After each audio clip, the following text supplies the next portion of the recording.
কবি দেৱাংগ ডেকাৰ অনুভৱৰ একলম।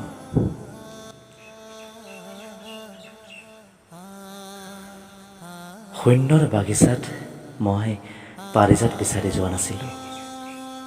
মাথো হেঁপাহৰ ফুলেৰে সাতো ৰঙীন সপোনৰ মালা গাঁঠিছিলোঁ।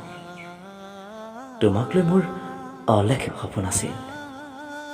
তোমাৰ পাছত দৌৰি মই সাতোটা বসন্ত পাৰ কৰিলোঁ। নাজানো কি পালোঁ, কি হেৰুৱালোঁ। লগ পোৱাৰ কথা আছিল, লগেই নাপালোঁ।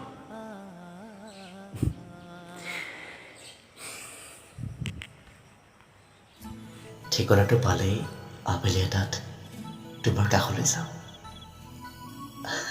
হেঁপাহ পলুৱাই তোমাক চাম আৰু আবেলি এটাত তোমাৰ ভাল পোৱাৰ চিলা উৰুৱাম।